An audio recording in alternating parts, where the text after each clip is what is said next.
Selling your home, it's time to call Sean Poston with the Poston Results Team at Keller Williams, Southern Arizona. Why choose the Poston Results Team? Past performance, more money in your pocket, over a 65% referral rate, an incredible Poston Results Team staff, and most important, communication, because you and your home matter. The Poston Results Team. When buying and selling really matter, go to TucsonHomeValues.com. That's TucsonHomeValues with an S.com. Wildcats Radio 1290 is proud to support your Arizona Wildcat football team as they continue their season with another home game this Saturday at Arizona Stadium. This week, the Wildcats take on Washington. Kickoff is scheduled for 7 p.m. To get your tickets, visit ArizonaWildcats.com or call 621-CATS. For more University of Arizona Wildcat football, including a complete schedule and link to buy tickets online, log on to KHID1075.com. It's a breaking news report as we go live with Hal and Ruthie. Thanks, Bob. Goodfellas is buying back AC units. Yes, and that means everyone saves big on a new AC. There you have it. Goodfellas doing good things.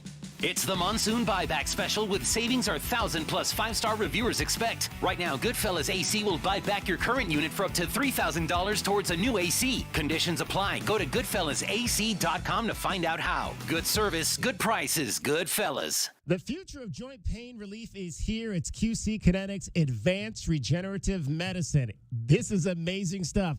Hi, it's DK from DK on the Sports Tip. If you've been told more steroids or surgery are your only options, don't be so fast. Get a second opinion. Learn more about how you can harness your body's own healing agents to attack that joint pain. I'm talking about lasting relief. QC Kinetics doesn't mask the pain. These treatments go to the very root of the problem using concentrated healing properties placed directly into your joints. Imagine your life this fall. No pain, no drugs, no downtime, no surgery. Listen, life is about motion. QC Kinetics is giving people their lives back. Call right now for a free consultation. 2 locations, one off of Academy, one off of Orange Grove. Call QC Kinetics, 497-4955. That's 520-497-4955. QC Kinetics. Attention Tucson. Remember, if it's game day and the Wildcats are taking the floor, you can count on 1290 to bring you all the play-by-play action, the biggest pre- and post-game show in the Pac-12. This is Wildcats Radio 1290. ACUB Tucson, a Cumulus media station. The Wildcats Radio 1290 studios are brought to you by Casino del Sol, Sol Sports, Bet Easy, Win Big, Bet Local. Your home for Arizona football play-by-play is Wildcats Radio 1290. Live from the CNWT. Wait, what's the CNWT? Central Northwest Tucson. Duh. It's DK on the Sports Tip with your host, David Kelly. Radio. Just when I thought I was out, they drug me back in. Featuring J.W. Madden. Don't tell me about flip-flops, man. I'm a native. David Amata. Hey, that's Dragon Ball to you. And Cricket getting you home with traffic and weather. Camp on Melt Lemon, not in the left lane on the freeway. Here we go!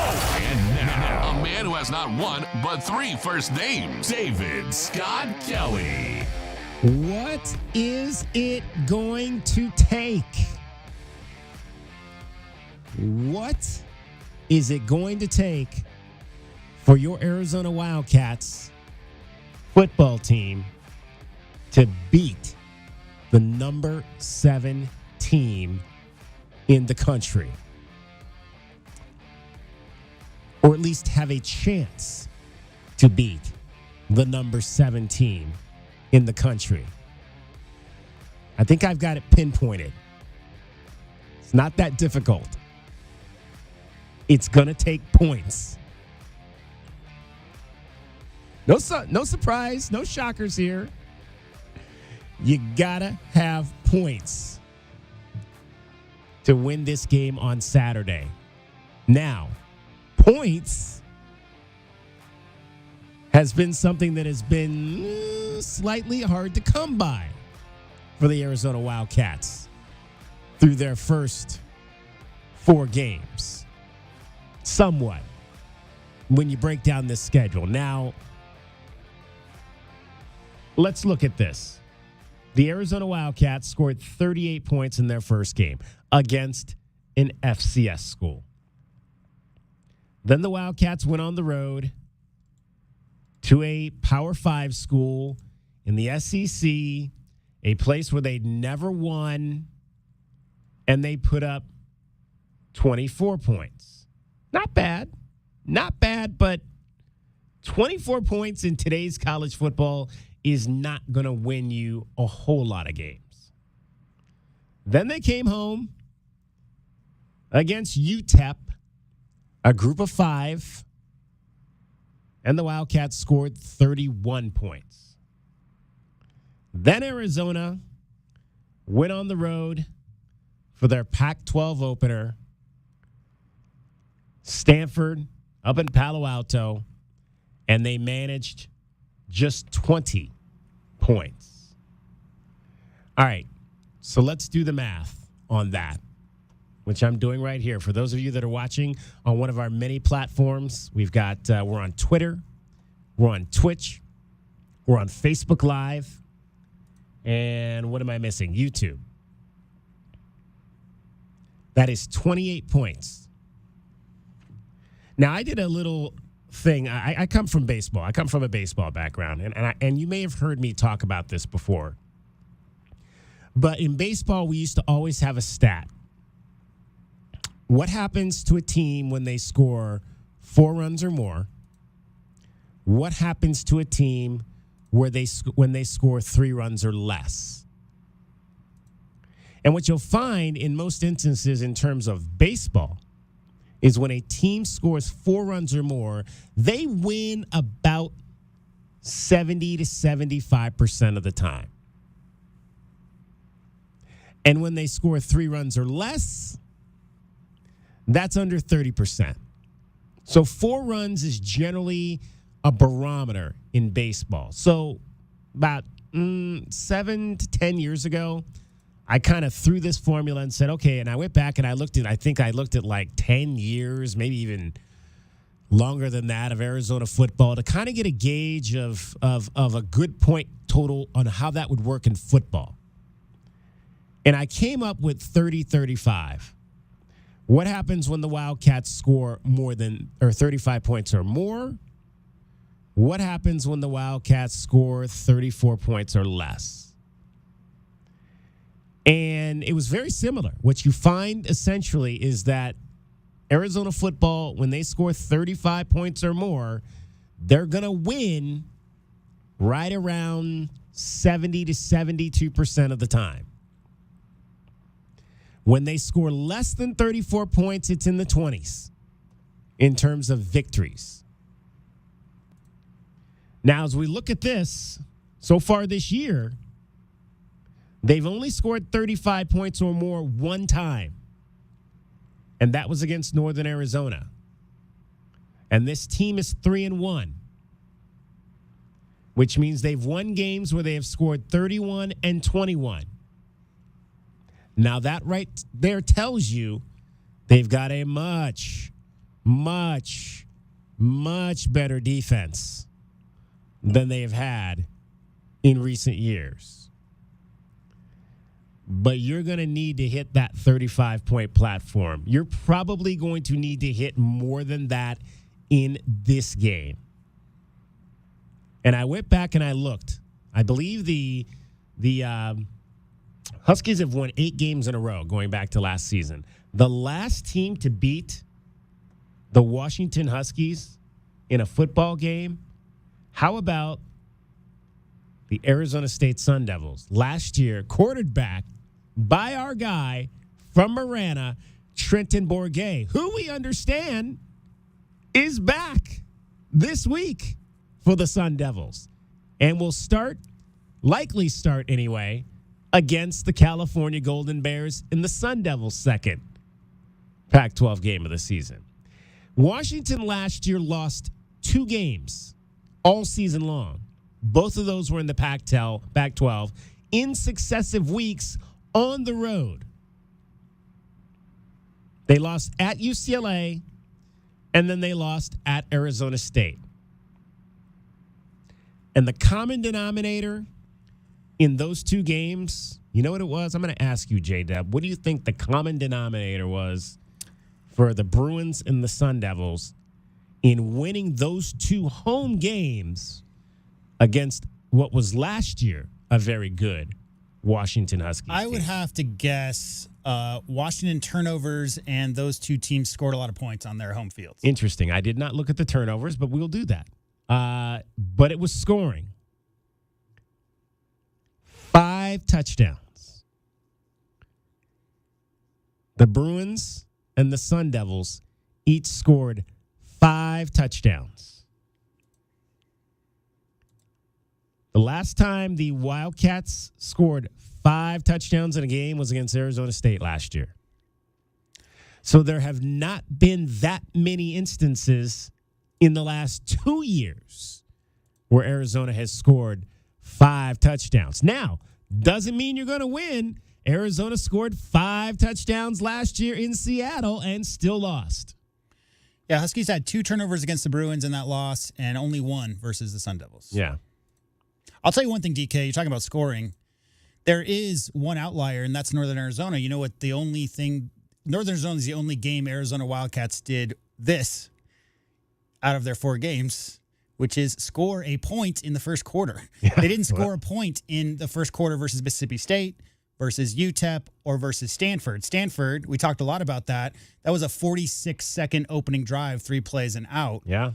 You're talking about scoring points. To me, getting early drives together, 8, 10 play, 15 play, whatever drives, and putting the defense on their heels from the get-go is such a pace setter, right? I mean, it really sets the tone about what's coming for the rest of the game. So you want to see big points. We know this Arizona Wildcat offense is capable of putting big points up, but that starts with efficiency out of the get-go, because if you can put together a couple, it doesn't even have to be a touchdown, scoring drive, field goal out of the gate, and then moving the chains, just staying on the field early in the games will lead to tired legs later in the games. That's how you're going to get those big point numbers. But you're right. I mean, the way to beat this Washington Husky team with Penix Jr. is going to be putting the points on the board, because you know they're going to do that from their end. And I said 35 points is kind of the baseline. Those 2 games they lost last year at UCLA, at Arizona State, the Bruins scored 40. Arizona State scored 45. So in all likelihood, you're going to have to get into the 40s. They did their darndest last year, DK. Arizona lost 49 to 39 last year. Yeah. I mean, Arizona was 1 point away from that 40 benchmark. Well, and they talked about that this week. That was a game where it looked like Arizona had gotten off the field late, and there was a penalty called on holding that kept a drive alive for the Huskies, and they went in and scored. And Arizona, had they gotten the ball back, would have had the ball driving down 42-39 with a chance to potentially win last year in Seattle. But they've got to find that offense again. That offense that we saw in Seattle last year, that offense can beat the Washington Huskies on Saturday. The offenses that we've seen this year in these first 4 games, and in particular the 2 games against Power 5 teams where you've scored 20 and 24 points, that offense is not winning on Saturday. I don't care how good and how improved this defense is. If you think you're going to win on Saturday scoring 22.5 points or 22 points, you are grossly kidding yourself. I got a question. Mr. Kelvin Ifon talks a lot about holding things back, right? You look at the schedule. They got Washington, USC, Washington State, Oregon State. Those are all ranked teams. UCLA was ranked last week, not this week. Colorado, same. And then Utah. That's 7 consecutive top 30 teams, DK, for lack of a better term. How much do you put into that concept of perhaps Jedd Fisch and the offense? They're maybe not showing everything because they're coming up against a real upgrade in competition level here, going into Washington, obviously, and beyond. Well, that's what we've been hoping, right? Yeah, we've been hoping that they're leaving a lot in the bag, because we sure have not seen it to this point. And now you don't potentially have your quarterback out there. You might be starting a freshman or a redshirt freshman who's never started a college game against the number 7 team in the country. And now you're asking him to be the driver of whatever you might be holding in the bag. A lot of confidence, obviously, in Noah Fifita. I like what I've seen. Certainly liked what I saw last Saturday in a game, and I know Lamont Lovett talked about how he played kind of in garbage time and against Utah last year, but I mean Saturday was really a game that was tight, that was for something. Liked the way that he handled himself, but this is real different. This is real different on family weekend. There's going to be a whole lot of folks in the house. We're going to talk to Dave Hickey today. We'll get his thoughts on family weekend.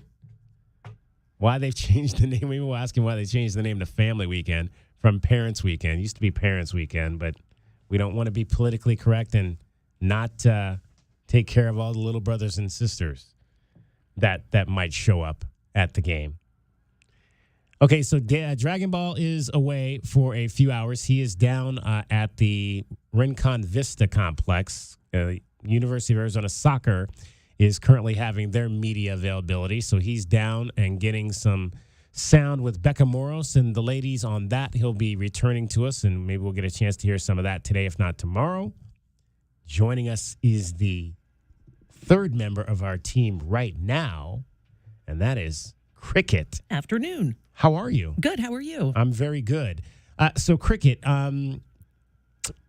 we like to say that we got this thing going on here where Cricket's got tickets, right? Yes. Yeah. So, I got to find out how savvy you are with tickets because there's a show coming up that I want to see in about a week and a half.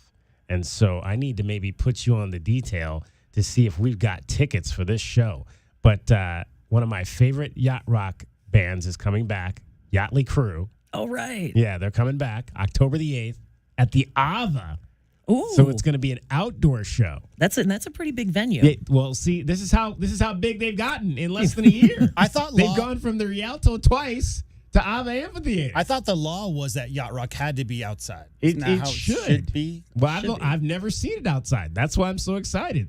This will be the first time. I think I'm going to go. I haven't gotten. But see, that's the thing. I haven't gotten tickets yet. Okay. So what's our concert ticket hookup here? Do we have? I mean, this is a radio station. There's 5 stations here with a bunch of music formats. Do we have concert hookup tickets here? Sometimes. Usually like lawn seats. Okay. I wanted to see ZZ Top at Ava Amphitheater, and I'm not arrogant, like, I don't want a lawn seat, but I'm too old. I'd sit down on the lawn, I wouldn't get up. So I had to buy, like, seat tickets, you know what I mean? Like, it'd be like, I'll sit on the lawn, but I won't be able to get up. So. Now, the lawn is in the back, right? Correct. I have only been, I think, to one show at Ava Amphitheater. I saw a house act called Skrillex. I don't know if you've heard of Skrillex.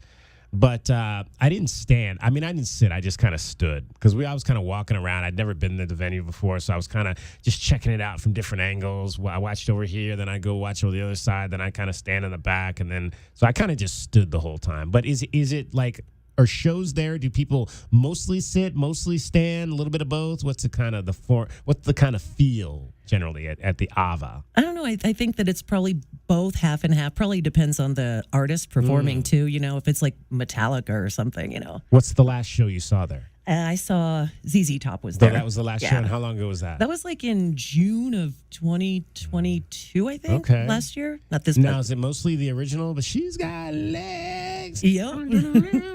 Is it mostly the original guy still, or? Yeah, so the bass player died. Okay. Yeah. I like those. I mean, I'm so, and the big thing about this show is Ambrosia is opening for them. How about Ambrosia? The legendary Ambrosia is opening for Yachtly Crew. That's interesting. It should be the other way around. It really should. Yes, for sure. Now they are opening, so that's another reason I love Ambrosia.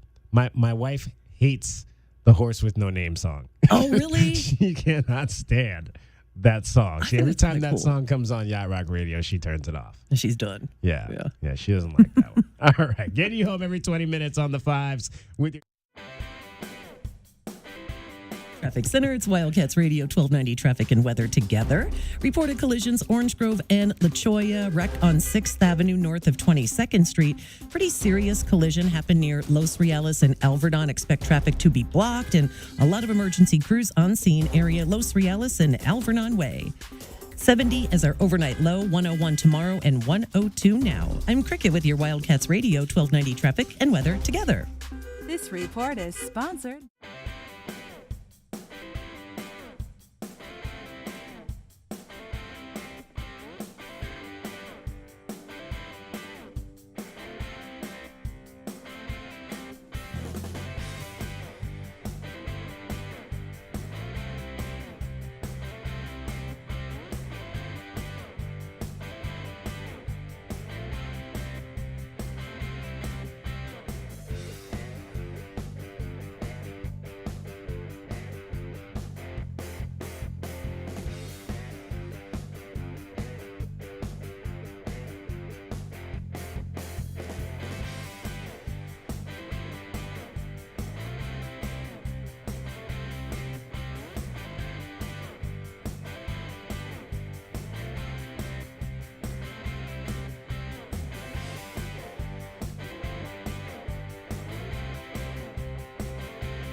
It'll be a shootout for the Wildcats this Saturday when they host the Huskies, but the team will try to go in and improve on sustaining drives in game after struggling with 3 and outs in the first 4 games of the season.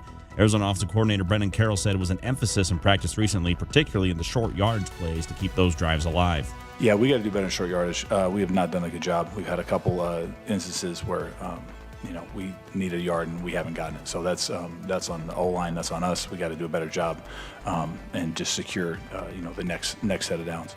And always trying to stay out of third and long situations because those are just tougher. And that comes from playing well in first and second down. So it's all-encompassing attack to get that thing right. Arizona is currently listed as an 18-point underdog to UW. Going back to yesterday's topic, it appears the Taylor Swift effect is real for Travis Kelce as the Kansas City Star tight end saw a huge boost to his jersey sales, clocking in at about 400% increase after the game where Swift was appearing in a booth in Arrowhead. Swift currently is on a break from her Eras tour, but she will start her international tour in Buenos Aires, Argentina in November. As your 2020 Sports Update, we'll have more for you here on Wildcats Radio 1290. DK on the Sports Tip on Wildcats Radio 1290. 520-848-1290. 520-848-1290 is the number to get in on the program. Let's talk some women's soccer here. We mentioned that Dragon Ball is over at the Rincon Vista Complex right now. He is visiting with the Arizona women's soccer team. Pima women's soccer is off to a let's see, what are they? 4-4-1 on the season. 4-4-1. They are 3-2-1 in the ACCAC. I believe they are in second place. They don't always put because you got Division I, Division II teams, but I think it's Phoenix in first and Pima in second is the way that this looks right now for Division II. So in a good spot coming up this weekend. Only one match for the ladies. They will be at Chandler Gilbert on Saturday at 5 o'clock. We're pleased to be joined by sophomore defender Annalie Oropeza. Joins the program out of Ironwood Ridge High School, her second season with the Pima Aztecs. And first of all, Annalie, let's talk about this year. Got off to a little bit of a slow start for you guys, but things are starting to turn around. What's kind of key to you guys finally finding your groove? Definitely playing with each other more. This is a super young team. It's very different from what you saw last year. So playing more games together, getting more experience under our belts at the collegiate level is definitely helping us improve in the games happening now and in the future. So Pima started the season 1-4, but undefeated in the last 4 with 3 wins and a draw. When you talk about a young team and what that means, what's important about trying to get those freshman young ladies up to speed quickly so that you can have a successful season?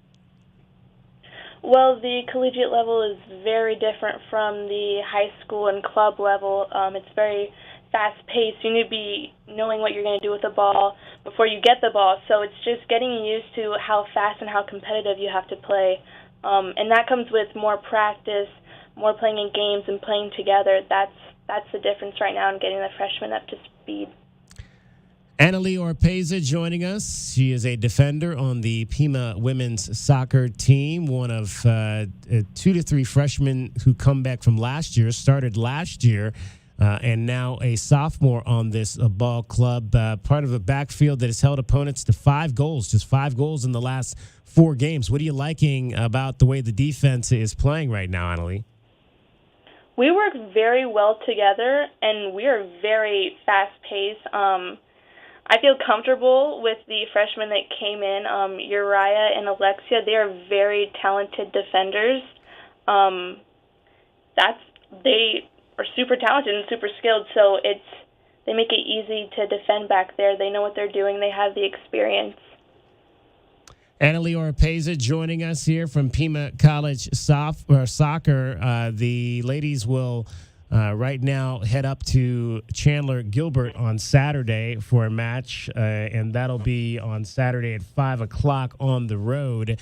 Annalie, you went to Ironwood Ridge. What was important about that program? Obviously, very strong prep programs across the board. From football to basketball to a great volleyball program there. What was important about the soccer program there at Ironwood Ridge High School and how it prepared you for this opportunity in college? I loved my time at Ironwood Ridge, and the difference was the coaching. Sean Watkins did an amazing job with his program. It was such a competitive program, and I think that was the key. Our willingness to compete and practice in games, it really made the difference. It lit a fire under everyone to go out and leave everything on the field each game, and I'm very thankful for my time at Ironwood because it definitely prepared me for the transition from high school to college soccer. Now, I hear you're into cornhole. Yes. So how did you pick up that game? You know, it's a great 4th of July barbecue backyard kind of game, and fortunately I'm on a very good team within my family, and Ooh. You guys got teams? Yes, we have teams. Oh man. So how does that prepare you? You wrote that prepares you for soccer season. How so? Well, it started off as a joke, but again, with the competitiveness, you know, you got to be competitive. You got to have that technique. You got to make sure you're following the rules. Definitely helped prepare me for season number 2. All right, so who's on your team in the family? It's my little brother, Aiden. Ah, so you and little brother Aiden are twosome. Yes. And so you're competing against what other members of your family? Mom and Dad, and then Andre and Abram. Okay, and so you have 3 brothers. Yes. Oh my goodness. So where are you in the pecking order? I'm sort of the middle child. My younger brothers are twins. Ah, okay. So, yeah. All right, so what's that like, having 3 brothers? Did they drive you in terms of your competitiveness? Definitely. It's always been super competitive in our household. You know, who can run the fastest.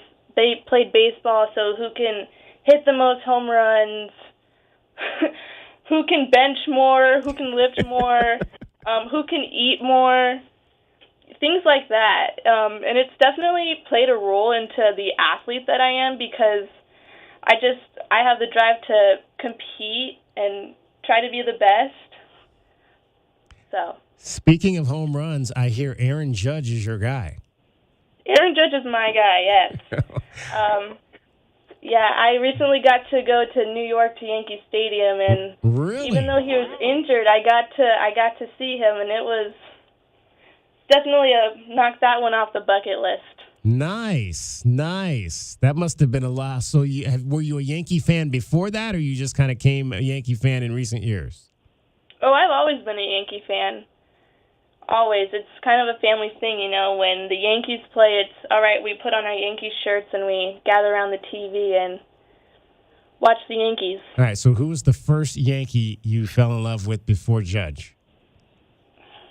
Derek Jeter. Of course. The captain. Of course. Of course. Hey, and then captain. Ah, there you go. Yes. There you go. Outstanding. Who shout out some of your teammates that have been really playing well with you this year, Annalie. Gabion Perano, Kylie Oliver, Sydney Ebra, Sammy, Michael. Yep. Bailey Ferguson. The whole team's doing a great job. I feel like I just can't, unless you want me to go down the whole list. Everyone's doing a great job. And how has Kendra been an influence on you? Kendra Vela, how's she been an influence on you as head coach? You know, she just somehow is always teaching us new things. I remember coming in my first year here at Pima, and I thought I knew a lot about defense until she went and coached us up, and I was like, oh my goodness, I was really missing this. And then Kendra's she's a positive figure. She keeps us going. She helps us see the positive side even when we're not doing too well, and it keeps us looking forward to the next games and kind of blocking out what didn't work and helping us look at what will work. What's one thing technique-wise that you've taken away from her teachings? Forcing a defender to which side, that I have a choice in what side I want to make them go and how I could position my body into forcing them to the left side or to the right side. Outstanding. Annalie Oropeza is our guest. She is a defender for the Pima women's soccer team. Do you have a soccer hero or heroine, somebody that you love to watch? Could you repeat that one more time, please? Do you have a soccer heroine or hero, either a male soccer player or a female soccer player that you love to watch? I love to watch Leo Messi. Lionel Messi. Yeah, I think a lot of you wouldn't be alone there, Annalie. No. So Definitely the next thing on your bucket list, is to go down to Miami and see an Inter Miami game, right? Yep, I feel like we've had this conversation before. Yep. Maybe we have. Maybe. You never know. What's next for you after Pima? Is there an opportunity potentially to play at the next level? We'll see what happens. It's a work in progress. Nothing's set in stone, and I'm still looking at my options and what I want to do in the future, whether it's to pursue academics or athletics. Okay. Or both. What do you got going on the academic side? What's the hope there? Well, currently I'm a business major, but in the future I want to try to go to law school and maybe work in contract law. Awesome. That should be real cool. Then we look forward to that. Now, you guys unfortunately had a game. You're supposed to play Thursday. That game's been canceled though against Community. But Chandler Gilbert on the road on Saturday, and then back home next Tuesday against Mesa. That's always a fun match. Annalie, best of luck the rest of the season. We hope to see you guys playing at the Keno Sports Complex in November. Yes. Outstanding. We'll talk to you again soon. All right. Thank you so much. Annalie Oropeza, Ironwood Ridge High School, Pima Soccer, her second year.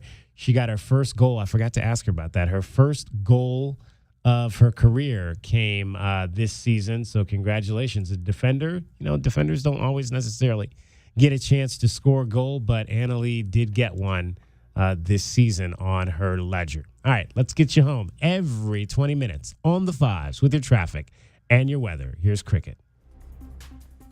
From the O'Reilly Chevrolet Traffic Center, this is Wildcats Radio 1290 Traffic and Weather Together. Serious collision occurred Los Reales and Alvernon. There are going to be heavy travel restrictions and a closure of Alvernon to the south of Los Reales, probably for the rest of the afternoon. Other reported collisions, 6th Avenue north of 22nd Street, Orange Grove and La Cholla, and also Pima and Swan. And weather-wise, 70 as the low, 101 tomorrow, and 102 now. I'm Cricket with your Wildcats Radio 1290 Traffic and Weather Together. This report is sponsored by Lowe's.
2020 Sports.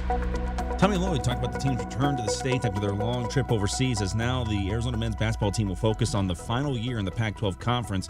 Tommy Lloyd said the depth of the Wildcats this season showed itself during the exhibition games, but it won't be a dilemma for the upcoming season. Well, it's not a dilemma. I feel like last year, when I kind of, self-assess, maybe I sliced the roster a little too thin last year, and, which can work, and it certainly has worked for others, and, I've been on teams where it has worked. But, it maybe last year it was a little bit, it kind of showed itself at the end, and I felt like, I owed it to the program to increase our margin for error. And, so one of the ways was, adding more depth. And I'm excited. I think we have great guys that are, about the right thing. And, managing, a lot of good players is a good thing. But more importantly, you're managing great people. And, great people that are a part of a great organization understand there'll probably be some sacrifices that come along the way. Arizona will show what they have for the fans in the upcoming Red and Blue game this Friday at McHale Center. No team looks more ready for change this winter than the Los Angeles Angels of Anaheim, as the team could lose star two-way player Shohei Ohtani as he enters free agency this offseason. But their other star in Mike Trout looks ready to wear an Angels uniform again. Trout said he has talks with owner Artie Moreno and President John Carpino, and he says that he's going into this offseason to clear his mind, and he is, quote, ready for spring wearing an Angels uniform. Trout still has 7 years left on his current contract. That's your 2020 Sports Update. We'll have more for you here on Wildcats Radio 1290. DK on the Sports Tip on Wildcats Radio 1290.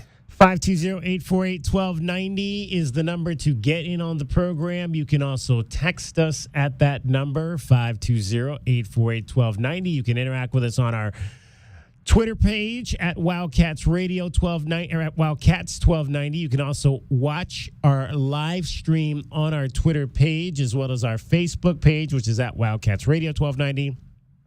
Our Twitch account, which is at Wildcats Radio 1290. And our YouTube account, which is at Wildcats Radio 1290. Any of those places, you can watch the stream of this show right now or whenever you want to go back and listen to it. It is on demand and available to you at any time that suits you. Interesting comments there by Tommy Lloyd, and we're going to hear more from Tommy Lloyd coming up today in our show. He held a press conference yesterday. Basketball season is here, J-Dub. Yep. Practice started yesterday for not only the Arizona men's team, but the Arizona women's team also got their practices underway yesterday. Now's that time of year where everybody's fighting for space, whether it's in McHale Center, you got the basketball teams, you got the volleyball team, and they got to kind of have to figure out the schedules there on when people practice. I thought it was interesting. We heard that clip there in the 2020 update there with Dragon Ball, that he felt like he cut his team too thin last year. Well, look at the stats. There's only 7 guys averaging 10 or more minutes per game, right? So we all remember Adama Ball was a guy coming in with a lot of promise. He got in quite a few games there early, DK. It's early in the rotation. He was the 6th man, 7th guy, obviously with Pelle Larsson coming off the bench. But after the season got about a third of the way through, he stopped getting a lot of meaningful minutes. And I think Tommy Lloyd is such a young coach. People forget 20 years at Gonzaga. However, this is only his 3rd season, right, as a D1 head coach. I think he's going to learn. You have to trust your rotation. 7, 8 guys, a tight 7, 8 guy rotation that you can trust, that those guys are off the bench, especially going to come in and contribute, not going to lose a step. That's what the coach is looking for. We all know injuries are part of college basketball. Also, foul trouble late in the season can be a problem. You get those quick turnarounds, 3 games in 3 days in Vegas. That kind of situation is when 8, 9, 10 guys is really valuable. And so, again, we don't know. Nobody knows how deep a team is until you really get out there on the court and see how guys play together, especially in a situation like this year. So many transfers coming in, so many experienced transfers, similar to last year, obviously, with Henderson and Ramey coming in.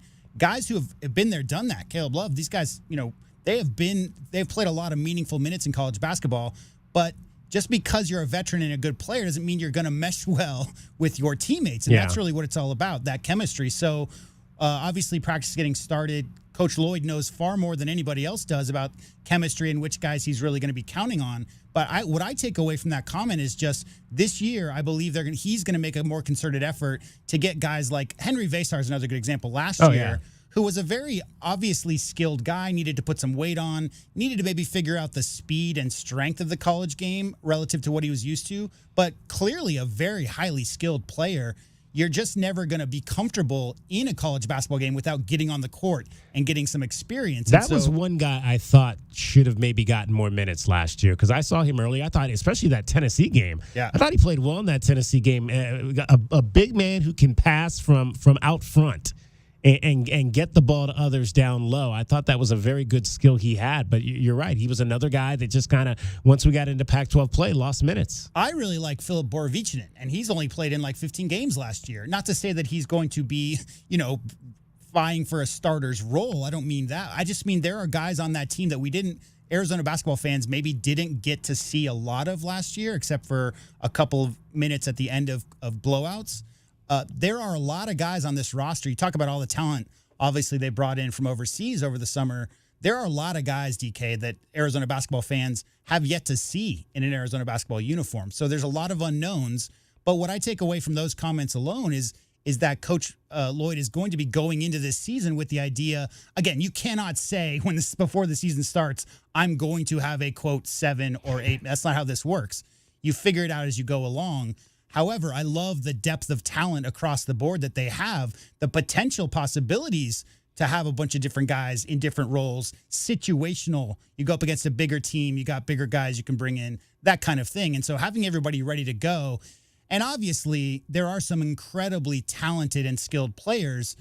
First and foremost among them, I think, is Kylan Boswell, that people are going to really, really enjoy seeing them in that starter's role where they have the ability to really impact games. But ultimately, how many guys can he really play? I mean, even if you've got depth, I mean, that doesn't necessarily mean he's going to play 9 guys. Right. I mean, if he was playing 7 last year, maybe with increased depth, now you're playing 8 I have heard regularly. Yeah. I've heard so many coaches preseason talk about the depth on the roster, and then come season time, it's always a tight 7 or 8. It really is situational. Depends on. I think Adama Ball again is a good example of that last year. He did not come in with that focus that the coaching staff was looking for in those early 10 games. If he would have come in and made a little bit more impact on the court, I think that would have transitioned into him being in that rotation a lot more heavily. Again, I think there's so many unknowns because when you come over from different leagues, especially the European players, there's a lot of bigs, number one, on this roster. So those guys all have to fight with each other for playing time.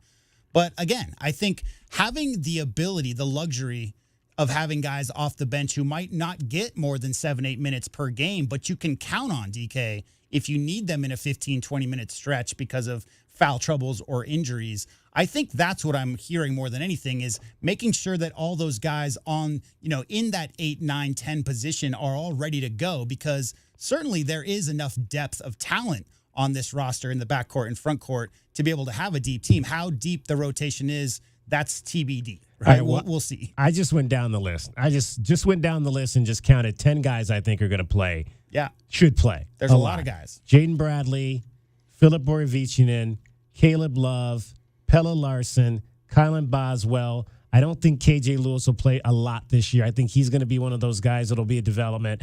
Umar Ballo, Henry Vesar, Motias Krivas, Keyshawn Johnson, and Paulius Morauskas. That's 10 guys. Right. That's 10 guys right there. And KJ was super impressive over the summer as well, right? Especially defensively. So who knows, right? It's just one of those. And I think that's my favorite thing about college basketball, DK. 40 plus years I've been following the sport. I like the summer times because you come in with the anticipation of knowing there are certain teams, and you saw this when you were a basketball manager. There are certain teams that return 4 starters, DK, and that's a solid. Those are the teams that get ranked in the top 10, right? Other teams might return 1 or 2 starters and bring in a bunch of transfers, have a bunch of freshmen that are expected to impact the team. You can't really, there is no expectation for that scenario because, again, chemistry is so much a part of college basketball. How well players anticipate where somebody's going to go, where they like to cut, that kind of thing, where they like to catch the ball. That all gets figured out. And again, I think the summer trips, if any past years have been an indicator. The summer trips allow for that, afford those players a time to get to know each other off the court, on the court. And so when you come into this first week of practice, there's already some, they already understand a little bit of each other's tendencies. So it won't be such a rush to figure things out going forward. He downplayed that though a little bit, saying that it's great for bonding in terms of the actual on-court part. It's maybe less though now because they have so many more opportunities with the new rules to. Yes. I think they have 8 weeks or something, he said, and you'll hear from him kind of say that later on. But now that they have so much time with the kids in the off season, that the foreign trips don't necessarily mean as much in terms of the on-court development as they used to, when that was a great opportunity for you to actually see kids on the floor because you didn't get them all summer long like they do now. So yeah, I agree. Obviously, the extra time during the summer makes a huge difference. I will say this: what did they have? 2 starters returning? I mean, Pelle Larsson is a 6th man, 5th man, 6th man. He started half the year. Cedric Henderson Jr. started the rest. Oumar Ballo was a starter. So there's a lot of playing time to go around, right? And we already saw what Kylan Boswell could do off the bench. Super impressive freshman year last year. And obviously when Kerr got injured, he stepped into that role as well. There are some established players on this roster. And then when you talk about the transfers, especially the 2 guards, those guys have a ton of experience, are ready to step in as veterans. But again, having that extra time over the summer, to me, when you have a team full of transfers and freshman players, it can't do anything but help each other to be able to get to know each other a little bit better, because the season comes fast, DK, and it goes fast. And those games, especially with this schedule that they have coming up, I mean, it starts out rough and then it continues. There's a lot of top 15, top 10 teams in that non-conference schedule in October, November. So I'm not worried about these guys coming together. I think they have a great blend of players. Each one checks a box. There's some guys who have the ability to slip into different roles. And I love Pelle Larsson. I really like Kylan Boswell. I really like Oumar Ballo. As far as the guys who are returning, and just the overall attitude of the coaching staff and where the program is headed, the idea of 25 assists or more type of thing, everybody looking for each other, lends itself to an atmosphere of everybody sharing the ball and getting to know each other's tendencies pretty quick. Well, I mentioned 10 guys, and there was 2 I didn't mention, who, again, the freshman guard from Spain, Conrad Martinez, who he seems to mention every time we hear Tommy Lloyd talk. Have not seen him play yet. Don't know if he can play, but his name gets mentioned. So you got to figure that maybe that's a kid they think that can come in here and play right away. And then the other name is Dylan Anderson, who obviously was another guy that did not play at all last year. Yeah. Highly regarded out of Gilbert Perry. This is going to be a critical year for him in this program to see if he can stay in it. Yeah, and he's going to get a lot of work, at least in practice, because obviously Dylan Anderson, 7 foot, about 240, 235, something like that, has the size to be able to get in there and do some damage in college basketball. With Vesar and Ballo and obviously the guys coming over from Europe this summer, there's going to be a lot of battles, should I say, in practice. Well, and Anderson's going to be interesting. I mean, I remember having a conversation with somebody within the program last year who spoke very highly of that young man.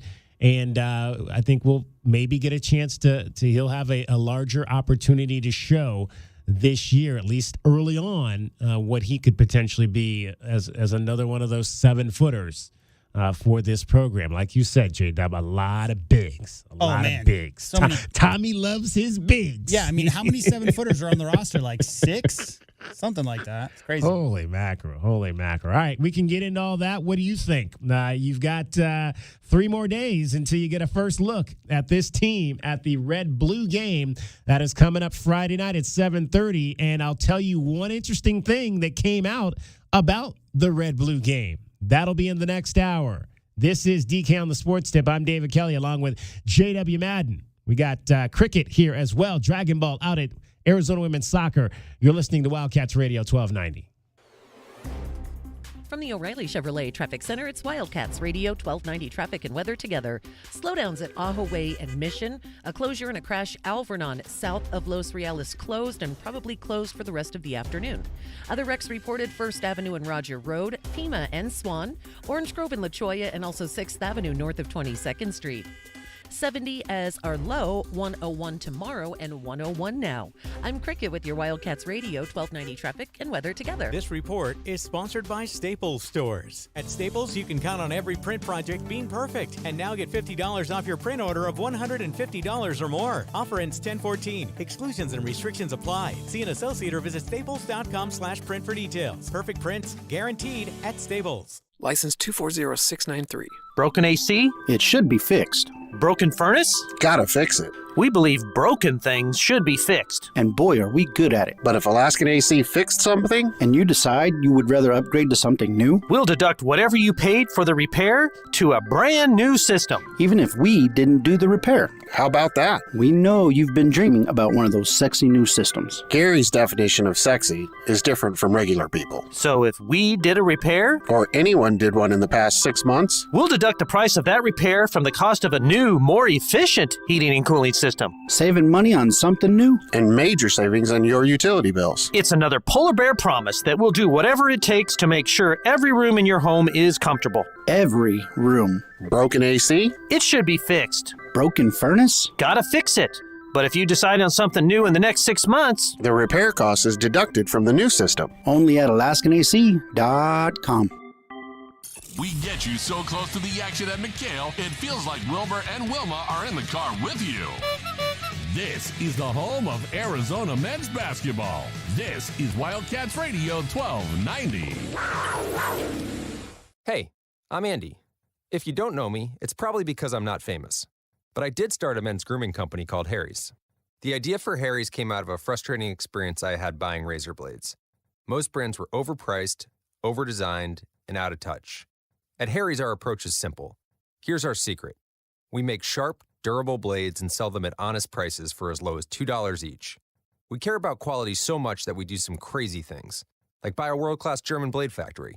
Obsessing over every detail means we're confident in offering a 100% quality guarantee. Millions of guys have already made the switch to Harry's, so thank you if you're one of them. And if you're not, we hope you give us a try with this special offer. Get a Harry starter set with a 5-blade razor, weighted handle, shave gel, and a travel cover. All for just $3 plus free shipping. Just go to harrys.com and enter code IMPACT at checkout. That's harrys.com, code IMPACT. Enjoy! Enjoy football season like never before at BetMGM. Sign up using promo code KOSTOS, KOSTOS, my last name, and receive up to $1,500 back in bonus bets if you don't win your first bet. BetMGM and GameSense remind you to gamble responsibly. Visit BetMGM.com for terms and conditions. Must be 21 years of age or older to wager. Arizona only. New customer offer. All promotions are subject to qualification and eligibility requirements. First online real money wager only. Rewards issued as non-withdrawable bonus bets. Bonus bets expire 7 days from issuance. Please gamble responsibly. Gambling problem? Call 1-800-NEXT step. Saturday, September 30th. Begin your game day with us on Wildcats Radio 1290. 3 games at 2:30 leading up to kickoff at 7 p.m. versus the Washington Huskies. Live from Arizona Stadium on Wildcats Radio 1290. KCUB Tucson, a Cumulus media station. The Wildcats Radio 1290 studios are brought to you by Casino del Sol, Soul Sports, Bet Easy, Win Big, Bet Local. Arizona men's basketball plays here. This is Wildcats Radio 1290. Did you know that feeling sluggish or weighed down could be signs that your digestive system isn't working at its best? But taking Metamucil every day can help. Metamucil supports your daily digestive health using a special plant-based fiber called psyllium. Psyllium works by forming a gel in your digestive system to trap and remove the waste that weighs you down. Metamucil's gelling action also helps to promote heart health and slows down sugar absorption to promote healthy blood sugar levels. Start feeling lighter and more energetic by taking Metamucil every day. Remember, the one and only play-by-play home for Arizona Athletics is 1290. So if you're listening to Arizona football, men's basketball, and baseball, you have it locked on 1290. Wildcats Radio 1290. The roar of our engines, the pump of our heartbeats, the pedal to our metal, the sparks that ignite us, the pistons that push us, the passions that drive us. From the feelings that move us to the places that pull us on the roads that unite us. With nearly 6,000 stores and over 17,000 auto care centers, Napa has America's largest network of parts and care, here to keep you firing on all cylinders. sorry, but we actually have a wait list for our Monstera. Shaw's greenhouse is really bringing in the green. We can't keep snake plants in stock. She needs a construction manager to build on her roots and grow. We could add a whole section for ferns, and here we'd have dahlias, dahlias, and more dahlias. Indeed can help her hire great people fast. I need Indeed. Indeed you do. You can schedule and conduct virtual interviews all from your employer dashboard. Visit Indeed.com/credit and get $75 towards your first sponsored job. Terms and conditions apply. Wildcats Radio 1290. 2020 Sports. Well, it's time to start talking magic numbers for the postseason push around Major League Baseball as the Diamondbacks are in the thick of things, with the magic number being 6 with just the White Sox and the Astros left on their schedule. The series currently going on today in Chicago. Of the teams still alive in the wild card race, the Diamondbacks hold a tiebreaker over the Cubs, but the Phillies, Reds, and Marlins all hold tiebreakers over Arizona. Well, the Jets have elected to sign a new quarterback, with their troubles on offense only seeming to grow, as the team has officially signed Trevor Siemian to their practice squad pending a physical before looking to promote him to the active roster. Head coach Robert Saleh said that the team is still fully behind Wilson. Many others in New York seem to be done with him, including Jets Hall of Fame quarterback Joe Namath, who had a very direct approach about how he would handle Zach Wilson. Send him to Kansas City to back up against somebody like Mahomes, maybe he'd learn something. I wouldn't keep him. You know, I've seen enough of Zach Wilson, all right? I've seen enough. Has quick feet, can throw a little bit, but I don't believe what's going on up there. What do you got to start over? Now, Mr. Johnson, hey, these guys aren't picking the right players. They're not doing a good job of coaching. It's evident. I mean, you got to look and see. If you have an eye about football at all, you see things are haywire. It's too crazy. They need to fix it, and that's getting rid of a lot of people and bringing new ones in. Speaking of Patrick Mahomes, the Jets will be facing off with the Chiefs on Sunday Night Football this week. That's your 2020 Sports Update. We'll have more for you here on Wildcats Radio 1290. Live from the CNWT. Wait, what's the CNWT? Central Northwest Tucson. Duh. It's DK on the Sports Tip with your host, David Kelly. Radio. Just when I thought I was out, they drug me back in. Featuring J.W. Madden. Don't tell me about flip-flops, man. I'm a native. David Amata. Hey, that's Dragon Ball to you. And Cricket, getting you home with traffic and weather. Camp on Melt Lemon, not in the left lane on the freeway. Here we go! And now, a man who has not one, but 3 first names, David Scott Kelly. Man, they done gone and pissed off Joe Willie Namath. All of a sudden, Joe Willie Namath is the mouthpiece of what's going on with the New York Jets. Hasn't he always been, though? Somewhat, but it seems like his voice has gotten louder of late as they have continued to spiral down the death hole. Wow. I heard they're asking every recently retired quarterback to come out of retirement. Maybe they just were trying to hit him up. Exactly, see if he had a couple more yards in him. Joe Willie got anything left? Apparently, Matt Ryan didn't want to go to New York. He's only 28 too, right? My agent was 38. my agent was just doing his due diligence. Yeah. Ooh, boy. Andrew Luck, he's doing some high school football stuff. Yeah, right. Across the street from Stanford. Nobody wants that job. Ugh. Supposed to be the best place to play in the world, New York City. Nobody wants that heat right there. Nobody wants that smoke. All right, we're talking the last hour about the Red Blue Showcase. That is the new name of this event. Dave Hickey, by the way, is going to join us in this hour. We will talk to him about the upcoming Red Blue Showcase. But there is something different about this year's event, and I don't mean that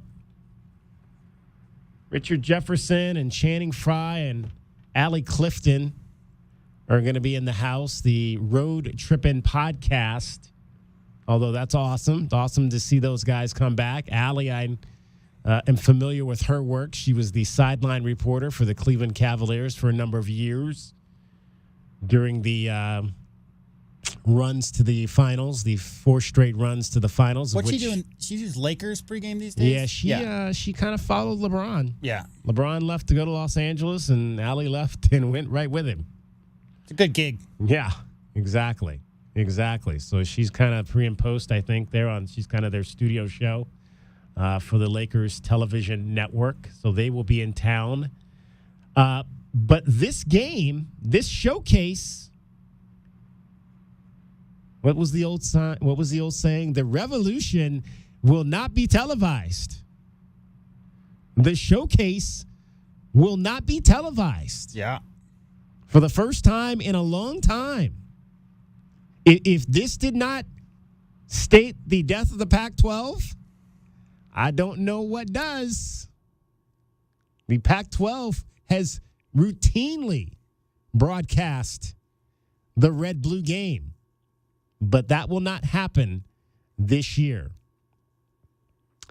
And it's interesting, and I don't know. I mean, the way, and we'll let you hear Tommy Lloyd a little bit later in the program. We'll try to get to that this hour because there's a lot of it. But normally they would always send. It's always been in conjunction with a home football game, and normally they would send Roxy Bernstein to do the both. Yeah. Because he would do the red-blue game, and then he would do the football game the next day. Now, Ted Robinson and Yogi Roth are on the broadcast this week. Now, I don't know how they set that up, how they do that, how they pick that crew, why it's not Roxy. Roxy has family here, so it's always, a very convenient thing for him. His sister lives here in Southern Arizona, so he always has a chance to come here, do games, and visit with his family. Plus, there's that teepee out in the desert that Bill hooked him up with, yeah. so he can go out hang out there too. Exactly. Oh man, I hope they take Bill Walton to the Big 12. I don't know if he'll go, but what will he call the conference? I mean, if he's always called it truck stop conferences, basically is that's his put down. Ooh, yeah. So I don't know. He would have to do some making up. Exactly. He would That's have to do some making up. Yeah. So now I don't know. I would imagine that the Wildcats or University of Arizona Athletics, and we'll ask Dave Hickey this when we talk to him. I'd imagine that they are going to stream this. Yeah. It'll be on a stream. So it's not like you won't be able to watch it. And again, this is, you talk about streaming. This is the wave of the future. I mean, Arizona Athletics has been streaming a lot of things for a lot of years, and this is just going to be one of those events. You can watch it on your phone. You can watch it on your tablet. You can set it up and stream it onto your television at home. I don't know if they'll have announcers. It might just be, and some of you probably prefer it that way. Yeah. Without the announcers. I don't know the details, DK, of this particular decision, but to me, it's got to be wrapped up in the broadcast rights. Right, because there's such a sticky situation in leaving the Pac, and there's always been the affiliation with the conference, and then they had decision making going on and so as you said, with Roxy always coming into town and doing both, you'll have to ask Mr. Hickey about it, but it's not. What I'm saying to the fans out there listening is, it's not as if the University of Arizona Athletics Department or the basketball program doesn't want its fans to be able to watch this game. This is a decision being made, exclusivity, go get a ticket. My dad had tickets for 55 years. We never went to Red Blue games because it was an opportunity for a lot of fans in Tucson who didn't get a chance to go to games during the regular season to be able to go and see. So we made a point to generally not go to Red Blue games. I can't imagine that the decision would be because they don't want fans to see the game. Mm-mm. And if they do have it's 2023, so definitely they have the technology to be able to do it, DK.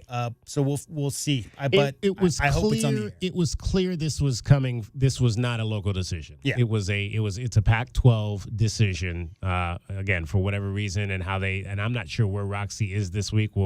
I will look that up and see if he's on another game or whatnot. And I don't even think Ted Robinson does basketball. I don't know that I know him mostly for football. I'm not sure if he's on the Pac-12 during basketball season, but obviously that's a large part of this as well, that he may be on the broadcast. He's not really a basketball guy, and so they're not going to broadcast that on Saturday. Now, again, could be streamed. There might be announcers on it. There might not. I think it'd be cool if they let the student broadcasters. That would be cool. Let those kids have a chance to get on that and talk about their team. Let's turn that into a teaching opportunity for the University of Arizona. We have so many talented young kids that are in our journalism program at that school and whatnot. That'd be a perfect opportunity for them to be able to showcase some of those kids on an event like this. Stanford.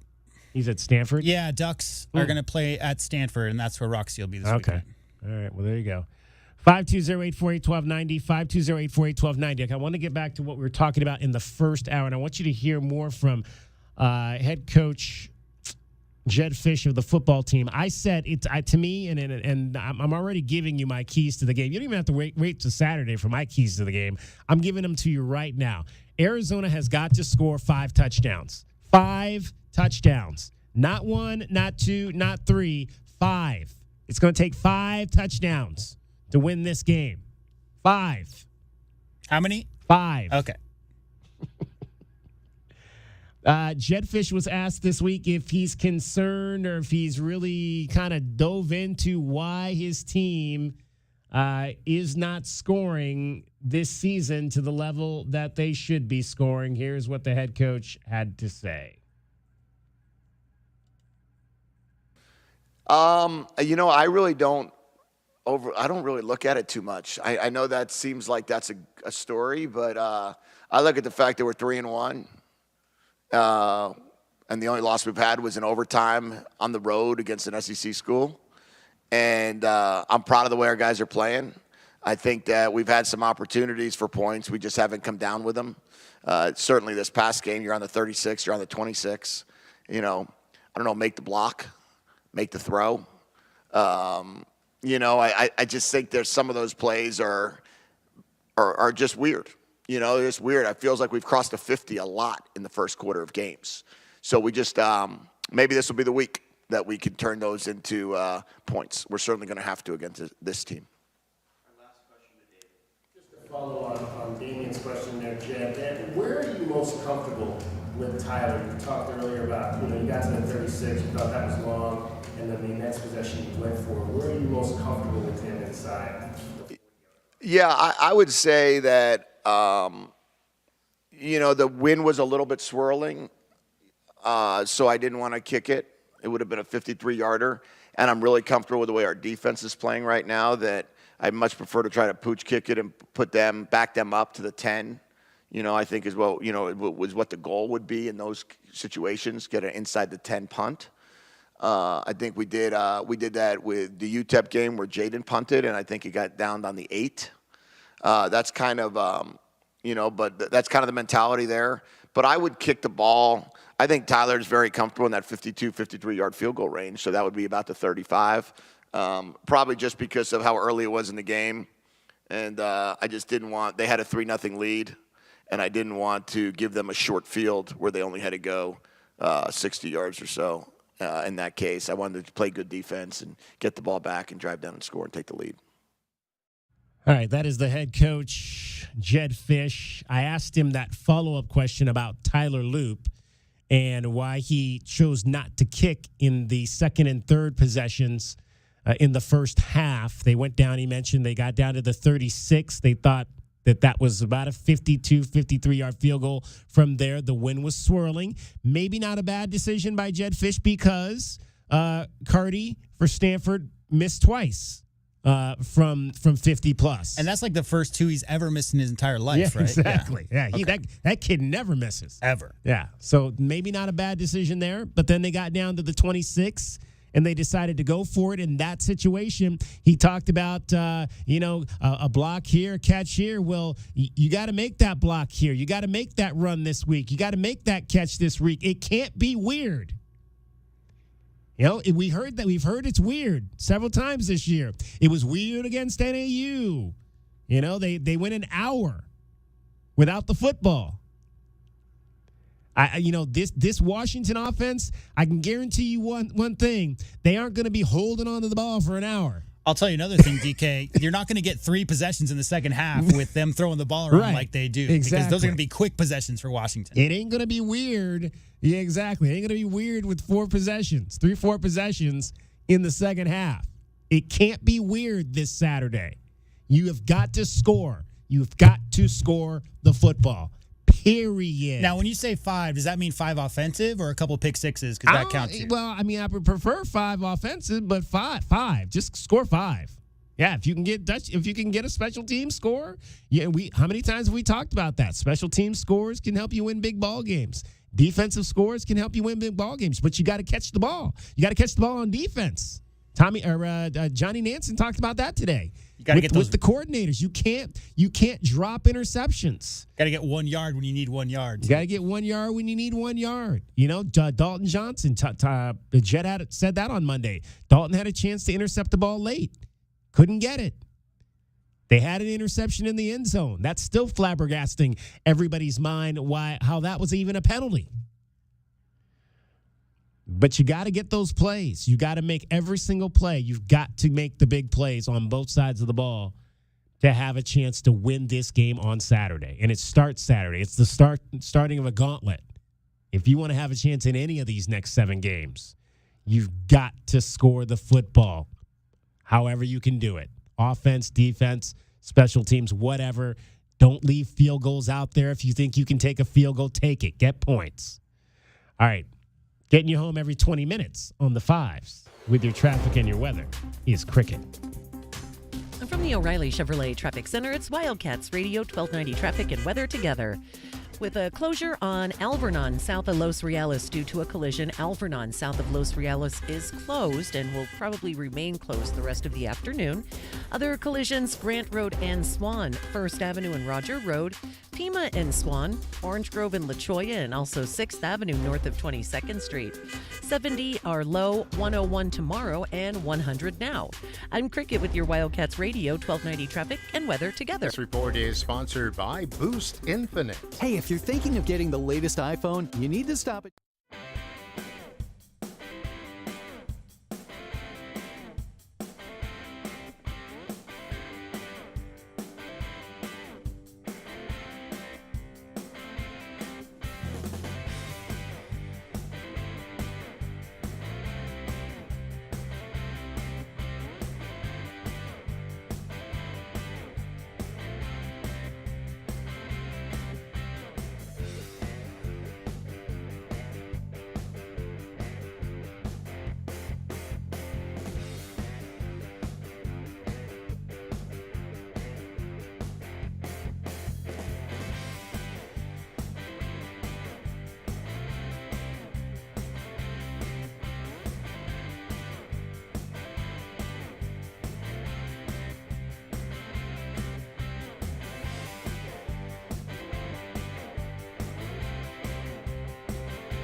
got his first win as the leader on the sideline last week and now prepares for his club against the San Francisco 49ers. It still will be Josh Dobbs under center for the team, and Gannon said that he wasn't surprised by Dobbs' ability to run out of the pocket to get yards, seeing that in the past previous spots that he's seen and coached Josh Dobbs, and especially during Cardinals practice. No, I know he's fast. He's a mobile quarterback that can move and extend plays and make plays out of the pocket too. Some of those are design runs, some of those are tucks it and goes, but that's a integral part today, in my opinion, of offenses that play is the quarterback's legs, and we got to keep helping them out with that, and as a defense you have to be aware of that and defend it properly.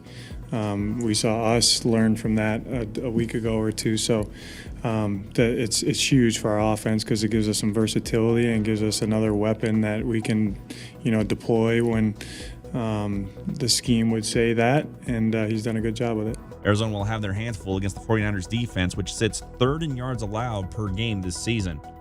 While running back for the Giants, Saquon Barkley, missed the team's last Thursday night game against those 49ers, the team has listed their star back as now day-to-day. He continues to recover from a recent ankle injury. The team does not have him practicing today, but he is expected to be more involved later in the week as he attempts to be ready for Monday night against the Seahawks. At your 2020 Sports Update, we'll have more for you here on Wildcats Radio 1290. DK on the Sports Tip on Wildcats Radio 1290. 520-848-1290. 520-848-1290 is the number to get in on the program. Let's go with our questions of the day. Our one today, our one from yesterday. We'll recap those for you, give you what we're talking about today. Actually, today's question of the day goes back to something we talked about yesterday, and that kind of flows from our guy Paul in Phoenix, and his whole thing about Jedd Fisch winning, the Wildcats winning the coin toss and not deferring. He wants them to defer and not take the ball first. So the question of the day is, if you were Jedd Fisch, I like to play this game. If I were this person, if you watch me on TV during my years at Channel 13 and KVOA, I would often say, if I were Dave Hickey, or if I were Rich Rodriguez, or if I were Sean Miller, I would do this. Well, this is your chance. If you were Jedd Fisch and U of A wins the coin toss, do you elect to receive or defer the decision to the second half? I am a take-the-ball guy. 89% of you are deferred to the second half people. Yeah. I'm surprised it's that large a margin. You think, DK, maybe that has to do with the fact that Arizona historically has always had a better defense? Maybe. Because again, I don't think if you defer it, and I'd like to look at recent games, and maybe we'll see. Let's go back and see if we can find this with some games of the Pac-12. Recent games where teams deferred and what the possession count was, because clearly, if you give away the ball at the beginning, you're going to have less possession. Chances are you're going to have less possessions in the game. So I don't know why you would want to do that. And I don't, the whole, I want to be able to figure out what the game is at halftime. That doesn't make any sense to me. It just doesn't. It's weird with the new rules. Like, I used to be pretty cut and dry that, deferring made sense because, again, you would have the option of, not necessarily knowing what the score is at halftime. Yeah. More so than you've already got the flow of the game. You understand maybe whatever wrinkles the opposing coaching staff has thrown into the game plan that you maybe didn't anticipate, and you can make some adjustments and that kind of stuff. But with the new rules and the clock not stopping, especially going out of bounds, it just kind of throws that whole possession for possession math of the second half kind of out the window. Yeah. All right, let's hear from Tommy Lloyd, the head basketball coach at the University of Arizona. He spoke yesterday, press conference. Basketball season is underway. Practices have begun for both the men's and the women's team. And he talked about the practices leading up to the trip to overseas to Europe and basically what that means for his program.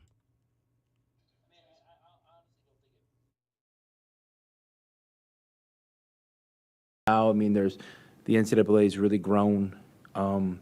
With how, they've let players and coaches interact in the off season. And so, we're around our players a lot more than we used to be. And, we're able to, basically practice. You can have, 8 weeks of stuff you can do in the off season, and that's quite a bit. So, but yeah, no, it was great, because we were able to, do our 8 weeks, and then, we had, 10, kind of real practices we kind of used as a mini camp, and then, we were able to kind of keep building on that basketball-wise while we were on our trip and got to play a few games. So, yeah, I mean, you're maybe a little bit further along, but at the end of the day, that probably doesn't mean much, maybe you could overvalue it. I mean, it just comes down to doing one thing. Let's have a good practice today. I mean, that's 100%. That's what my mindset's at. Was there anything unexpected that you learned about your team or any particular player with the practices and then the trip and those games? I mean, I don't know if anything unexpected.